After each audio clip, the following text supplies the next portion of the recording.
원피스 1158화는 전설적인 해적왕 꼴 디 로저의 시점에서 금악을 엽니다. 그의 관심은 온통 구사 해적단을 떠난 옛 동료 샤키에게 쏠려 있었습니다. 로저는 과거 마지막으로 함께했던 전투에서 샤키의 몸 상태가 좋지 않았음을 눈치챘고 그 이후로 계속해서 그녀를 마음에 담아두고 있었습니다. 샤키가 레일리에게 남긴 편지는 두 사람의 개인적인 관계를 드러내는 중요한 장치이지만 정작 레일리는 그 만남을 거부합니다. 그는 자유로운 영혼으로서 누군가에게 속박당하는 것을 원치 않았기 때문입니다.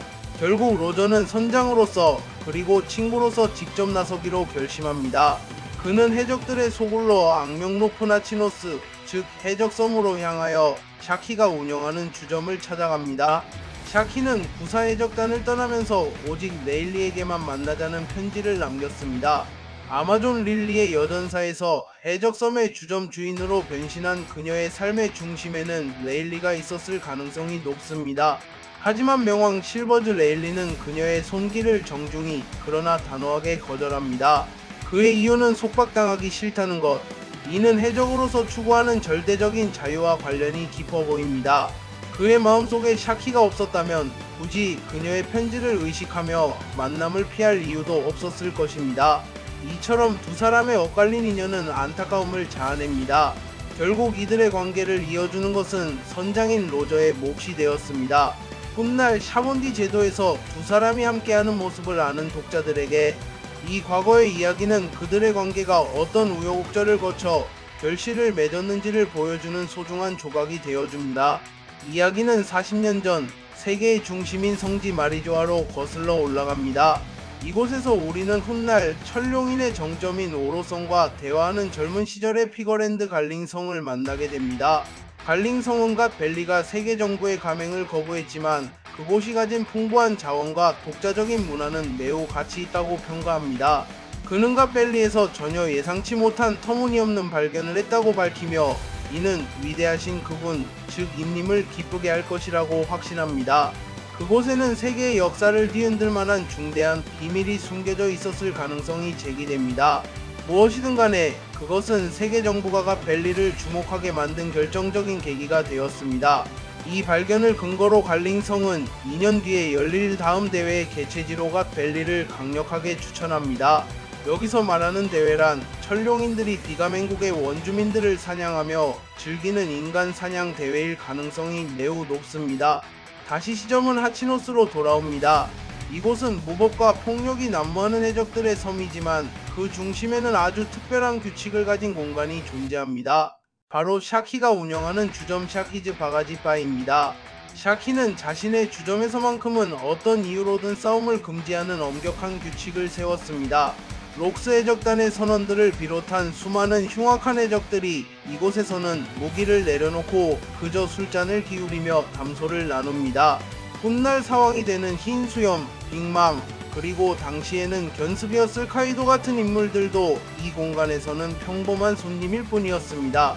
그녀가 어떤 힘과 배경을 가졌기에 당대 최강의 해적단인 록스 해적단조차 그녀의 규칙에 순응했는지는 여전히 미스터리지만 그녀가 결코 평범한 인물이 아님을 짐작하게 합니다.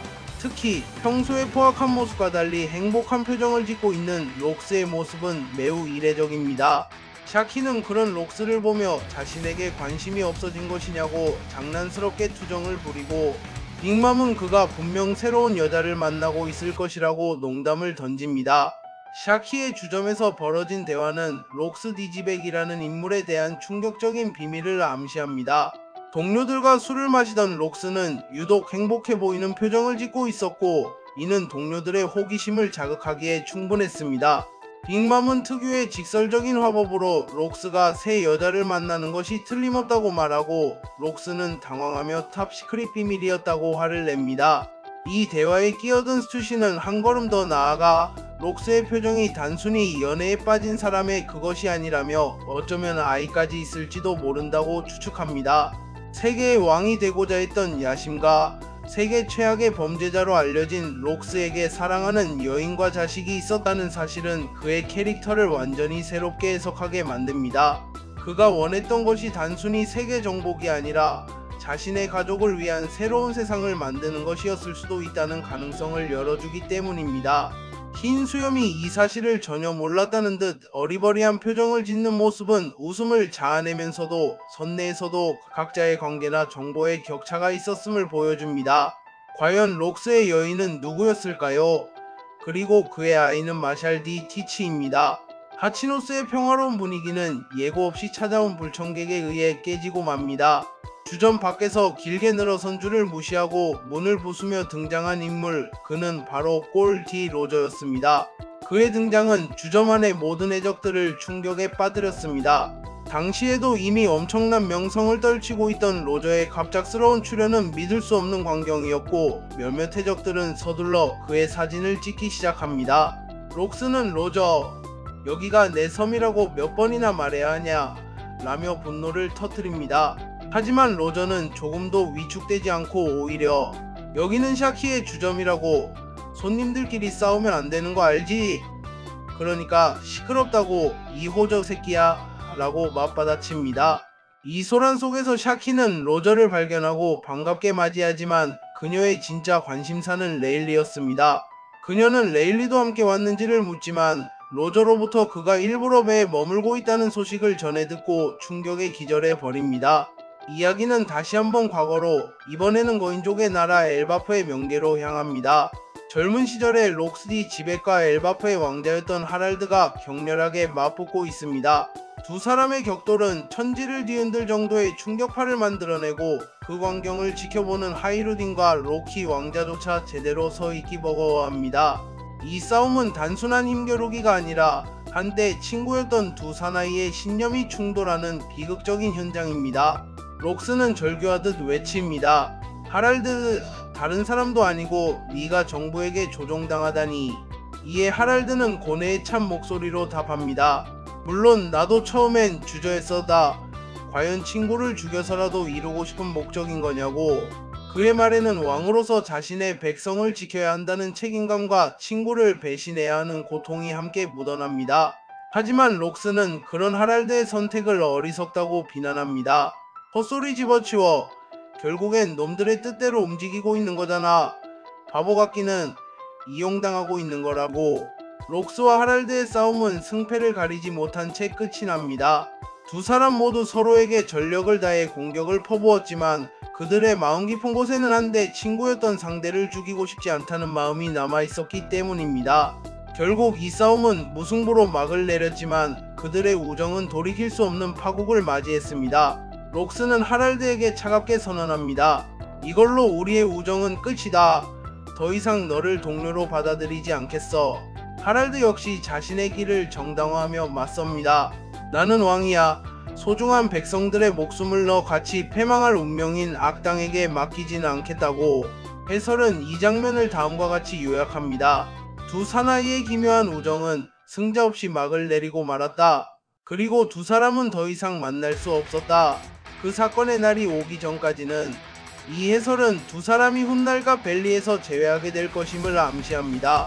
록스와 하랄드의 결별은 엘바프에 깊은 상흔을 남겼습니다. 특히 이 모든 광경을 어린 시절에 직접 목격했던 로키 왕자에게는 잊을 수 없는 기억으로 각인되었습니다. 그는 한때 엘바프의 친구였던 록스가 언젠가 다시 엘바프를 찾아올지도 모른다고 생각했습니다. 그날 이후 로키는 해안가에 앉아 록스에 관한 소식이 실린 신문을 읽으며 그를 기다리는 것이 일상이 되었습니다. 그의 기다림은 두려움이었을까요? 아니면 일말의 기대감이었을까요? 그는 록스라는 존재가 가진 위험성을 경계하면서도 아버지 하랄드와 우정을 나눴던 거대한 사나이의 행보에 관심을 끊을 수 없었을 것입니다. 어쩌면 로키는 루피 일행에게 록스와 하랄드에 대한 진실을 이야기해주며 과거와 현재를 잇는 중요한 연결고리가 될지도 모릅니다. 해안가에 앉아 신문을 읽는 로키의 쓸쓸한 뒷모습은 수십 년간 이어져 온 기다림의 무게를 묵묵히 보여주고 있습니다. 시간은 39년 전 웨스트 블루의 갓 밸리. 평화로워 보이는 섬의 마을에서 한 젊은 여성의 뒷모습이 보입니다. 그녀의 가장 큰 특징은 타오르는 듯한 붉은 머리카락입니다. 그녀는 유모차 하나에 두 명의 아기를 태우고 산책을 하고 있습니다. 마을 주민들은 천사 같은 두 아기를 보며 귀여워하고 엄마를 닮아 머리카락이 붉다고 이야기합니다. 또한 아이들의 곁에 아버지가 없다는 사실을 안타까워하며 자신들이 대신 돌봐주겠다고 따뜻한 마음을 전합니다. 이 평화로운 일상 속에서 한 주민이 아이들의 이름을 묻자 여자는 미소를 지으며 대답합니다. 샹크스랑 샴록이에요. 첫째, 샹크스에게는 샴록이라는 이름의 쌍둥이 형제가 있었습니다. 둘째, 그의 어머니는 붉은 머리의 여성이었습니다. 셋째, 그는가 벨리에서 태어났거나 아주 어린 시절을 그곳에서 보냈습니다. 이 붉은 머리의 여성이 갈링의 아내이자 샹크스의 어머니입니다. 로저가가 벨리에서 발견한 아기가 샹크스였다는 것은 이미 알려진 사실이지만 그렇다면 샴록은 어디로 사라진 것일까요? 또한 샹크스의 어머니도 악마의 열매 능력자라는 말이 있는데 여러분들은 어떻게 생각하시나요?